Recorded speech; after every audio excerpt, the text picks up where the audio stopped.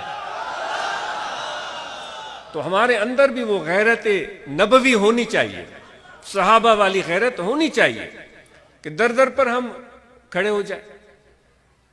کیوں نہ ایسے در پر چلے جائیں جو جس در پر جا کر انسان کبھی خالی نہیں لوٹتا۔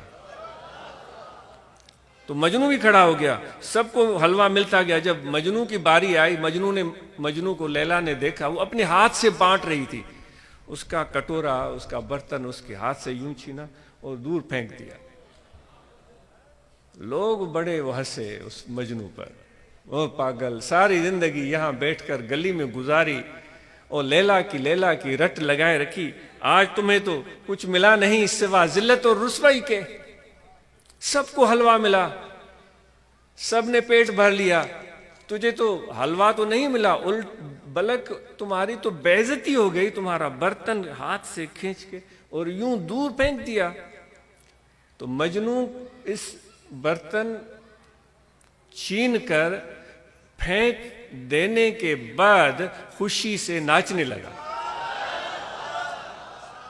حلوہ ملنے والے اتنے خوش نہیں تھے، مجنو اس برتن چھیننے کی بعد، اس برتن کو پھینکنے کے بعد جتنا خوش تھا، حلوہ کھانے والے اتنے خوش نہیں تھے۔ وہ ناچ رہا ہے اور وہ خوشی سے رقص کر رہا ہے۔ لوگوں نے کہا بھائی خوشی کس چیز کی، کچھ نہیں ملا۔ اس نے کہا بے وقوف ہو، یہ غضب نہیں ہے، یہ ناز ہے۔ یہ ناز ہر بلحوث کے حصے میں نہیں آتا، یہ خوش قسمت لوگوں کے حصے میں آتا ہے۔ جب ہم اور آپ کا تعلق خدا سے بندگی والا ہے تو خدا کے ناز اٹھانے کی ہمت ہے۔ تو آج ہم اطہر کو بھی یاد کر رہے ہیں، تو ان کی زندگی کے لیے بھی ہم دعا گو رہے، اور آج بھی ان کو دعا کر رہے ہیں کہ اللہ تعالیٰ ان کی مغفرت کرے۔ اور باتیں تو اور بہت ہیں، صفائی مہم کی دوستوں نے بات کی، آج اس کو امید ہے کہ صفائی مہم کو ہم سب دوست مؤثر طریقے سے چلائیں گے، اور ضروری ہے کہ ہم اس کے لیے کوئی ایسا موقع منتخب کریں جب صفائی بہتر طریقے سے ہو جائے۔ یعنی عموماً کبھی بارشیں ہو رہی ہوتی ہیں، کبھی موسمی صورتحال دگرگوں ہوتے ہیں، تو اس کے لیے ہم کوئی ایسا وقت مقرر کر سکیں، تو اس پر دوست سوچیں، پھر اس بارے میں اپنی رائے سے واقف کریں اور دوستوں کو اطلاع دیں، تاکہ اس موقع پر ہم سب ایک یہ پریکٹس کر گزریں۔ اور آج جب ہم یہاں سے جائیں گے تو حضور علیہ الصلوۃ والسلام کی پیروی میں اپنے گھروں میں ضرور صفائی کا دھیان کریں گے، کیونکہ آپ نے فرمایا کہ صفائی ایمان کا آدھا حصہ ہے۔ اور پھر اللہ تعالیٰ فرماتا ہے ان اللہ یحب المتطہرین، جو سب سے زیادہ صفائی کا خیال رکھتے ہیں اللہ کے وہ محبوب ہیں، ان سے پیار کرتا ہے۔ اپنے گھروں کو، اپنی گلیوں کو، اپنے گاؤں کو صاف رکھنے کی کوشش کریں گے۔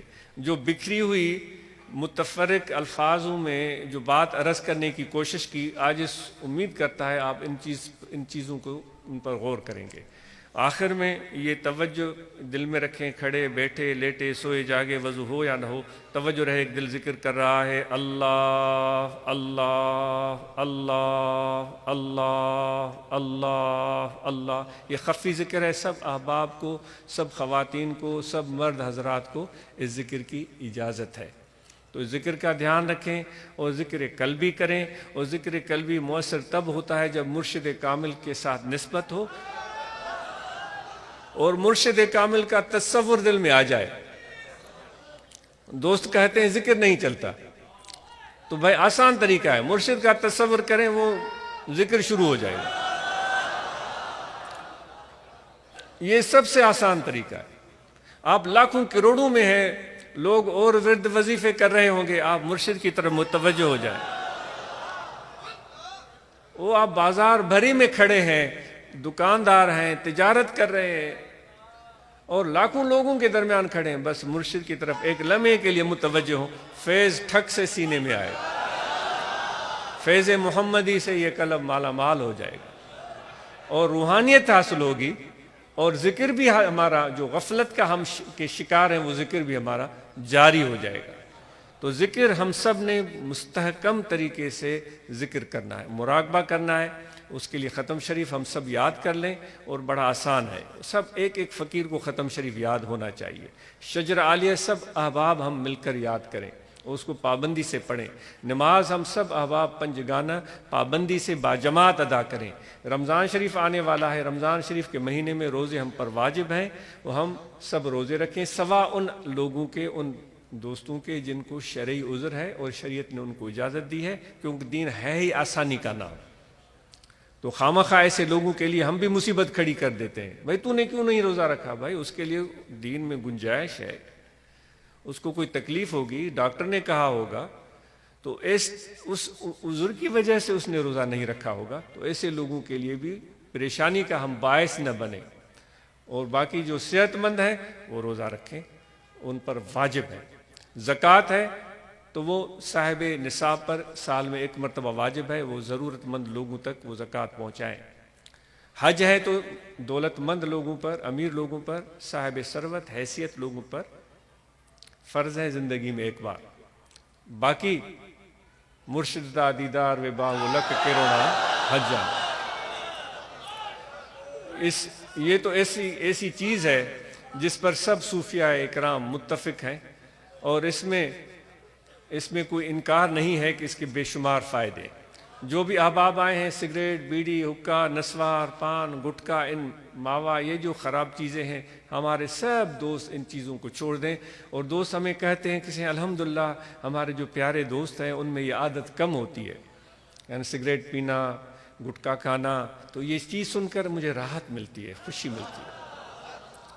تو میرے بھائیوں، اگر کسی کے اندر، ہم میں سے کسی کے اندر یہ عادت ہے تو میں ہاتھ جوڑتا ہوں، یہ گٹکا، یہ سگریٹ، یہ خرابیاں، خدا کے لیے سب دوست اس کو چھوڑ دیں، اور جو اپنے بچے ہیں، بیٹے اور بیٹیاں، ان کو بہترین تعلیم دلوائیں۔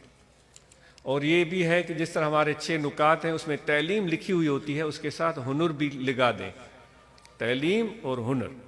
ہمارے نوجوان تعلیم بھی سیکھیں گے اور ساتھ میں ہنر بھی سیکھیں گے، پلمبنگ، ڈرائیونگ، سلائی، یا جو ہے وہ کارپینٹری، کلر کرنا دیواروں کو۔ ہم باہر ممالک میں جب وہاں ہوتے ہیں تو جب چھٹیاں ہوتی ہیں تو چھوٹے چھوٹے بچے آ کر دروازہ کھٹکھٹاتے ہیں اور بتاتے ہیں کہ ہم اسکول کے اسٹوڈنٹ ہیں، کیا آپ رنگ کروائیں گے گھر کو؟ ہمارے لیے روزگار بن جائے گا۔